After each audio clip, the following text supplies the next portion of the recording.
Então, o que eu estou falando, né? Eu coloquei aqui 3 rotas comerciais importantes nesse mapa aqui, tá? Que o degelo, primeiro aspecto, né? Eu falei que eu ia falar de 3 pilares. O primeiro pilar que eu vou falar aqui são as rotas comerciais, que a gente precisa entender isso. Eu falei que nós estamos no Ártico, ela é no topo do mundo, as distâncias são diferentes do que aparece no mapa mundi. Então eu peguei essa projeção aqui, vamos dizer, vertical ali sobre o polo norte, para vocês entenderem isso. Tem 2 linhas azuis aí, que é chamada a Rota do Mar do Norte, que ela é dominada, vamos dizer assim, ela vem sendo implementada e já está, vamos dizer, ativa e economicamente utilizável pela Rússia, porque a Rússia vem, como eu falei, desde 2013 que eu venho acompanhando isso, a Rússia vem investindo, porque isso envolve ter os quebra-gelos, que eu já citei, envolve sinalização, envolve ter pontos de apoio ao longo de toda essa rota. Então, a Rússia vem fazendo isso desde 2013 com muita intensidade. Existe uma outra passagem, que vocês estão vendo ali mais para o lado do Canadá, que também está em azul, é a chamada passagem noroeste. A passagem noroeste tem algumas polêmicas, ela não é ativa economicamente, não passa nada por aí, porque, vamos dizer assim, é um ambiente muito mais agressivo assim, para as rotas comerciais, para os navios poderem passar. A gente vai ver isso aqui, e tem disputas, existem disputas importantes entre o Canadá e os Estados Unidos na utilização dessa rota. Por quê? Vocês estão vendo aí que o Canadá tem aquelas ilhas todas que estão ali ao norte e a oeste da Groenlândia, da ilha da Groenlândia, vamos dizer assim. Essas ilhas menores todas pertencem ao Canadá. E está vendo que essa rota do noroeste aí, ela passa por meio das ilhas do Canadá. Então, o Canadá considera isso aí como um mar interior canadense. E não aceita que, por exemplo, os Estados Unidos utilizem essa rota para fins comerciais. Quem poderia explorar isso chama-se Canadá. Então, existe toda uma disputa aí, mesmo que, assim que for resolvida essa questão da Groenlândia, anota aí, o Canadá vai ser o próximo da lista. O Canadá vai ser o próximo da lista. É isso que eu ia falar, daqui a pouco o Trump vai anexar o Canadá também e resolve esse assunto. É por aí, tá certo. Mas aí vocês estão vendo lá em vermelho, do outro lado, vocês estão vendo uma linha vermelha saindo ali para Tóquio, né? Mas também passa pela China e vai passando ali pelo Estreito de Malaca, lá na Malásia, Indonésia, ali, Malaca, vai contornando a Índia, entra ali na Arábia Saudita, no Golfo Pérsico, passa no Canal de Suez e chega na Europa. Esse é o caminho hoje que todo comércio chinês que vai, ou seja pelos Estados Unidos, ou seja que vai para a Europa, passa por essa rota aí.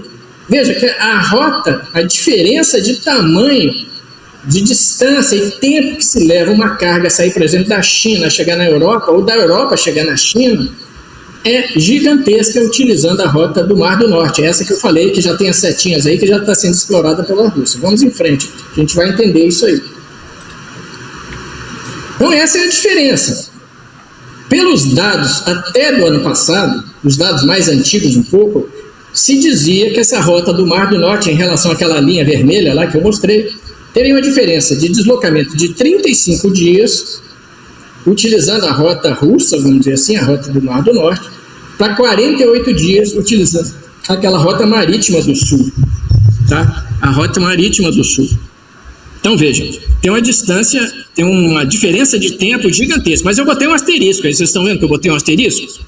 Por causa dessa maior disponibilidade de quebra-gelos que a Rússia tem, por causa da melhor sinalização que foi feita, por causa da melhor infraestrutura de apoio que os russos vem implementando desde 2010, essa distância esse tempo, a partir de 2026, segundo a empresa que explora, vamos dizer assim, esses quebra-gelos atômicos, lá, que é uma empresa chamada Rosatom Flot, ou seja, frota russa de atômica, vamos dizer assim, né? Porque todos esses quebra-gelos têm propulsão atômica, porque só uma propulsão atômica permite potência suficiente para abrir aquela camada de gelo ali. Então isso passaria para 20 dias, ou seja, isso levaria uma diferença de 28 dias na entrega de uma carga.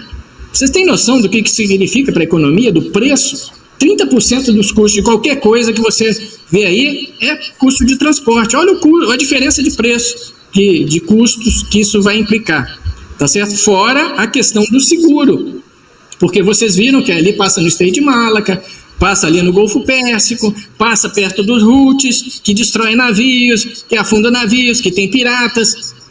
E o custo do seguro aumenta muito toda vez que tem uma confusão ali naquela área, né? Tem o custo de passar o canal de Suez, que é caro, que não precisa. Então a Rússia não oferece nada disso, passa por aqui. Você entendeu? Então, assim, é uma diferença econômica em termos de tempo, em termos de custo de transporte, em termos de seguro da carga. Gigantesco. Então, essa é a redução enorme de quase um mês, né, de 2 semanas, o que era até esse ano, mas os russos estão prometendo de reduzir para um mês, praticamente, gera economias massivas em combustíveis, custos operacionais, seguro, etc, etc, etc. Podemos passar, por favor? Vamos lá.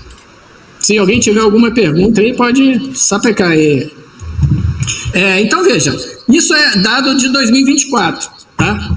Veja, eu falei que eu venho acompanhando esse assunto aí desde 2013, mas eu tenho esse levantamento desde 2015. De 2015 até 2024, nós já tivemos um aumento de 37% no aumento do transporte marítimo. Lembra que aquela outra linha, aquela outra rota noroeste, aquela que passa pelo Canadá, é zero.